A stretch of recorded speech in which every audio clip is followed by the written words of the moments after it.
Hi everyone, welcome back to Tears of the Kingdom Shrine Hunters with me, Austin John, of the YouTube channel Austin John Plays, here on youtube.com/Austin John Plays. Thank you so much for being here.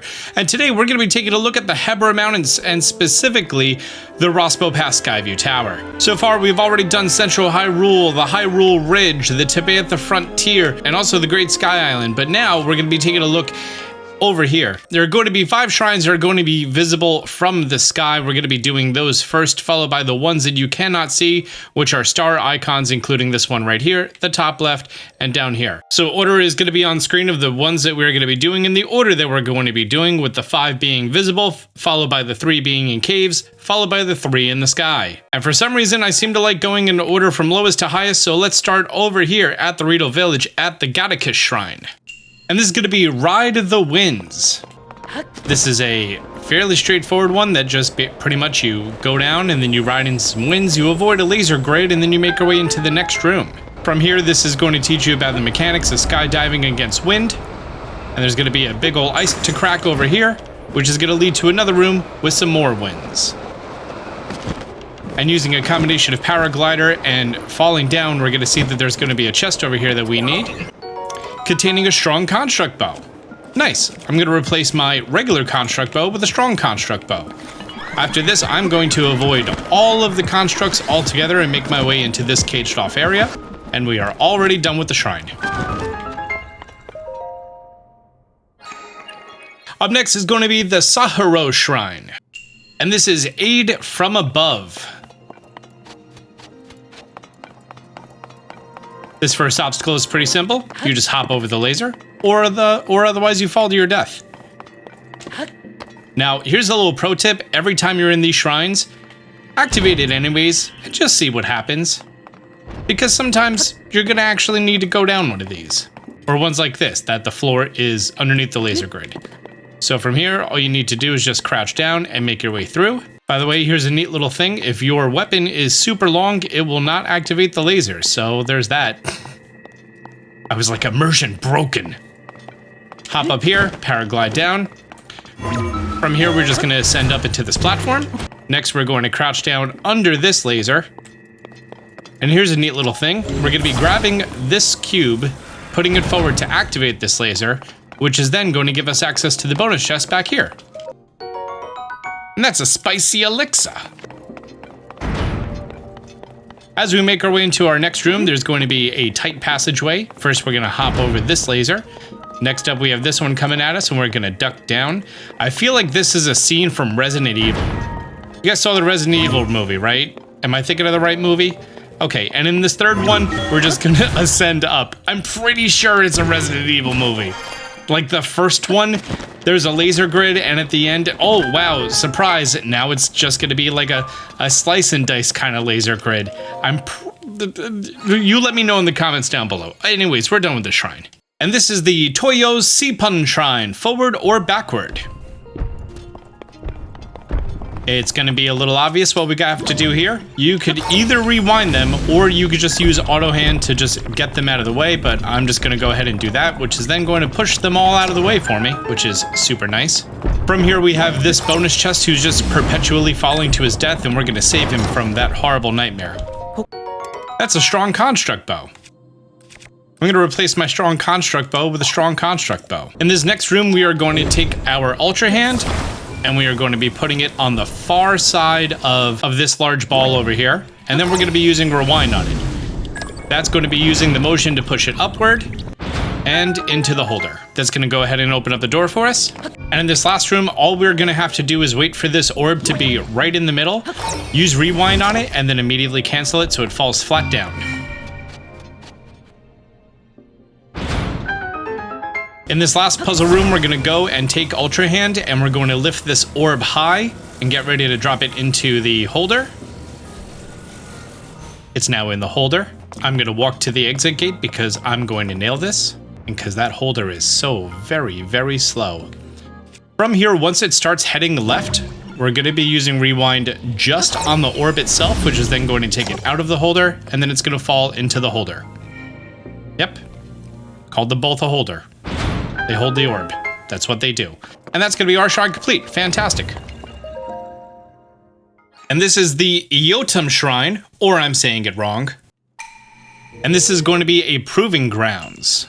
Infiltration. So this one is kind of designed for you to wait until his back is turned and this guy isn't looking at you directly, or even if he is, it's fine. Go ahead, use Ascend and make your way on up here. And then you could either infiltrate to go inside and get better tools, or what I'm gonna do is I'm just going to land behind these guys for sneak strikes, because the guys here, they're kind of strong. Oh, well, I definitely failed at that, didn't I? The nice part is once everyone gets suspicious, you can just ascend up here and they pretty much can't find you. Isn't that so handy? Don't be suspicious.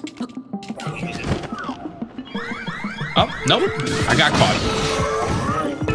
This guy's gonna be right next to 2 spikes that you can go ahead and fuse to your weapons for much better weapons.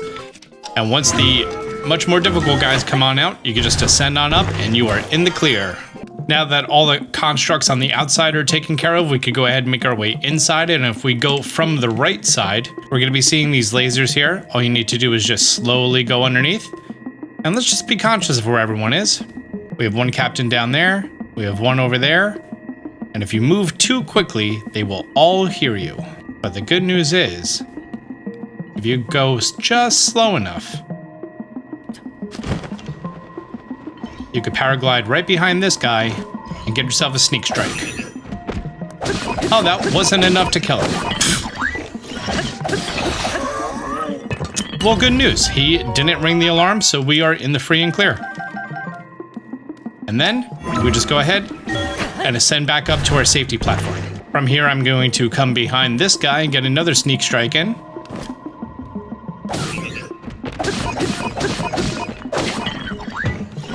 He dropped his weapons. First thing I'm going to do is make sure that he isn't going to get them back, even if that means setting off the alarm. Ascend back up so we have the high ground.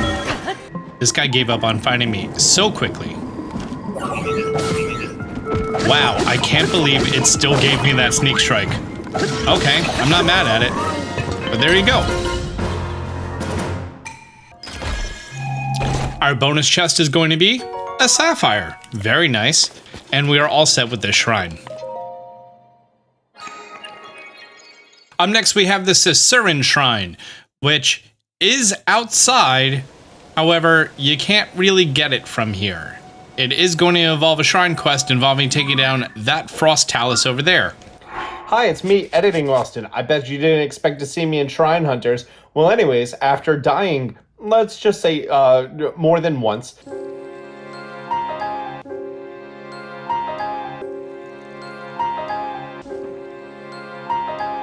I got really focused because I'm on this whole thing that I want to do these shrines with like as least resources as possible, because if I could do it with nothing, then you at any point can do it, trust me. And I'm very aware of the no one-hit mechanic. That basically means that no enemy can one-shot you unless they're doing an incredible amount of damage, right? The problem with the Frost Talus is that if he hits you, he's going to immediately do half a heart of frozen damage, and then he's going to hit you with contact. So it's 2 consecutive hits, and therefore he can one-shot you by doing one action. So I got really, really focused on being able to actually get up here, and you have to just be really aggressive and just run underneath him and ascend. I'm not focusing on anything else. I'm just trying to, one, use a ruby spear in order to get rid of his frost on the outside. That way I could stand on there safely.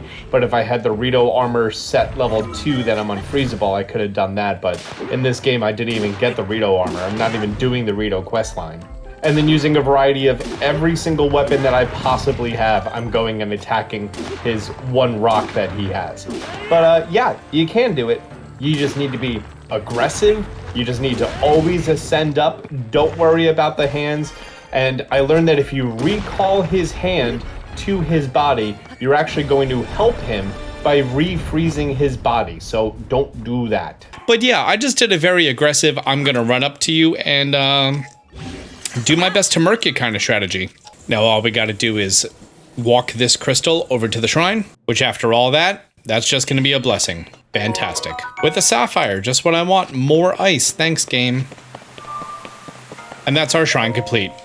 Now that we're done with all of the very visible shrines, we're now going to be making our way to the ones that are hidden inside of cave systems, starting with this one here, which is going to be pretty easy to get to from Selmy Spot, located here on the Hebra East Summit. Once you're at Selmy Spot, you're going to be seeing this overarching cave. This was the location of a shrine in Breath of the Wild, so you may have been gravitated to here automatically, only to find that there's now a big old hole in the ground. And once you make your way on down, you're going to be seeing 5 bokoblins, and in the middle of this pond is going to be a green crystal that we are going to need to get. After these bokoblins are all dealt with, we need to get the crystal out of the pond. And I'm pretty sure the intention is that you go around and you just grab a bunch of the icicles and then you make an icicle stick out of it. But I'm just gonna grab a wing, attach a wing to the crystal, and then use that to fish it out of the water. Let's walk it on over, and that is our shrine. And this is the Rutafu-um Shrine. And just a nice, simple, easy blessing. With a topaz. Okay. And that's our shrine complete. Next, we're going to be making our way to the Otak Shrine, which is located over here, but there's a cave system we need to make our way into. It's going to be taking us to the top left of the entire map, the Icefall Foothills. And right about here is going to be the cave that we are going to be needing to make our way to, which is ground level and surrounded by 3 big ol' ice cubes. Now, inside of here is going to be a whole bunch of frozen enemies, and you actually don't have to melt them, take them out, or anything. If you just come over here to this one ice cube, just stand in front of it and you'll melt them. Then there's going to be some ice on the floor. Let's jump on it a few times. We found an enemy encampment with some black bokoblins that honestly I don't know if I'm ready to deal with. Inside of this room is going to be 1 ice cube up on the wall. Let's just go ahead, equip our fire weapon or shield and melt this. And inside of here is going to be our shrine, the Otak Shrine. And this is going to be Proving Grounds Traps. Oh, I like this one. So for this one, I'm going to come in, immediately run up here, and grab this giant rock, this boulder, and fuse it. From here, this is going to go ahead and lure down this construct, and I'm going to take aim at this fire. Once he gets close, oh, he did not fall for my trap. Luckily, he isn't that good at attacking me. So we can just wail on him with this boulder hammer, and that's the reason we went to go grab it. That was a Zonite longsword, so let's go ahead and attach his drop to it. Nice power 19 blade. Can this attack this guy? Is there enough leaves up there? Yeah, a little bit. Not a lot, though. Oh, wow, that was almost his full health. Okay. We got a guy up here. Let's get his attention. Lure him onto the dry leaves, which will catch him on fire. Then just take him out using your fused weapon. Ow. Nice, a rusty halberd is typically a one-shot sort of weapon, so I'm gonna go ahead and fuse it to this bomb barrel, and we're gonna let it fly over there. Very nice. That's also gonna set that guy on fire pretty nicely. Now's the point that I'm pretty much just going to take whatever strong things I have, put them on arrows, go for eye shots. We disarmed him successfully. And that's a GG right there. Oh, there's one left. Where is he? Oh. Good thing I kept moving. Hey. Peekaboo. I see you.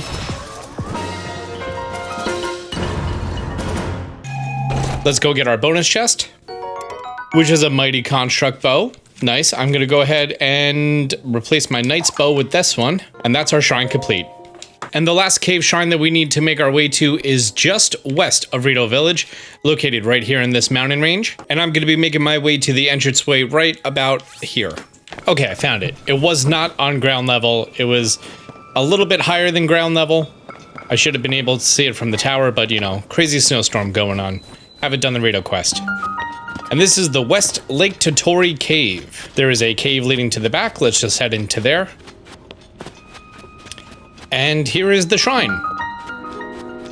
The Wao-os Shrine. This is the Wao-os Shrine and lever power. Oh, this is a nice simple physics one. Okay, we're gonna go ahead and take the ball holder and place that at the top. Now we're gonna go ahead and take the ball, put it inside of the cup. We're gonna be taking the square, and we're going to be Holding it directly above, you want to pay attention to your green shadow, lift it high, and then release. You shouldn't be hitting the top one. Your whole point is to hit the bottom one. So now we're going to go ahead and take our long piece of wood, and we're going to be attaching it to this part, the ground part, not the over the air part. We're going to attach the ball holder at the very end. We're going to put the ball into the ball holder. We're going to grab our block, and just like before, we are going to line it up, lift it really high, and if I remember correctly, you have to bring it like one quick flick down, because otherwise it could go too high. Yep, perfect. Now, as far as getting the bonus chest, it's going to be located up here.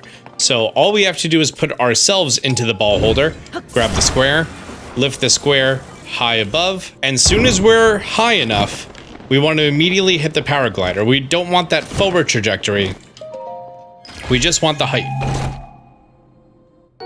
And that's a spicy elixir. Now, in order to make our way over to the end, we're just going to repeat the exact same thing, except we are not going to hit the paraglider early. Instead, we're going to wait until we are at the peak height. But if you got it right, it's going to shove you over there, so you're good. And that's our shrine complete. Next up is going to be our 3 sky islands, starting off with this one, the Kahatanaum, which is just a blessing shrine. Once you're here, there you go, there's a blessing, you got it good. Which was just kind of your reward for making your way up here, on your way to the Wind Temple, part of the Rito quest line. Next, really quickly, we're going to be just mentioning this shrine real quick, which you probably did on your way up to the Wind Temple. The Mayaumekis Shrine, Downward Force. As soon as you enter, you have to go ahead and activate this switch right here. From this circular wind ship, if you get it when it's sort of in this corner over here, it's going to give you enough altitude and height, that way you can go ahead and get yourself the bonus chest, which is 10 arrows. I came back to the shrine for 10 arrows, yep. Pretty much the only difficult part about this is just knowing that you need to shoot the target inside of the cage. And once you figure that out, the shrine is pretty self-explanatory. Hit the switch, make your way inside, the shrine is good to go. Next up is going to be the Ijo-o Shrine, which is one of the very few Sky Island shrines that's just a shrine, just out in the open. Once you make your way here, there's no crystal or anything else, just head on inside. For the record, in this game I did 126 shrines, and I've just been waiting to do the Sky Islands and Shrine Hunters. You can even see the exit as soon as you enter, and this is more than defense. There's a construct in the first room, go ahead and take care of him. He's going to be having a flame-emitting weapon. Either use that or a ruby shield or a ruby sword or something of the like that can melt this ice. And once we're past it, we are good. In our next room, there's going to be a construct right behind us, and a piece of ice that we have to melt with our bonus chest, containing 5 arrows. The construct that we took care of already is going to be on top of a giant board. Let's go ahead and grab this 8x8 board. We're going to use that to deflect the flames and make our way into the next room. Take care of the construct in the room. This room is absolutely filled with rockets. Fantastic time for you to go through and fill up your rocket shields, because we are going to need one to get out of here. And that's our shrine complete. And that's going to be the very last shrine for this episode of Shrine Hunters. If you're watching this at release time, I'm going to start ramping up how quickly these are going to be coming out now that I'm done with a majority of the armor and other stuff that I wanted to cover. So great. Guys, thank you so much for being here. If you found this video helpful, do me a favor, hit the thumbs up button down below. If you're new to the channel, be sure to subscribe, turn on notifications. Until next time, Austin John out. He looks so scared. Oh, okay.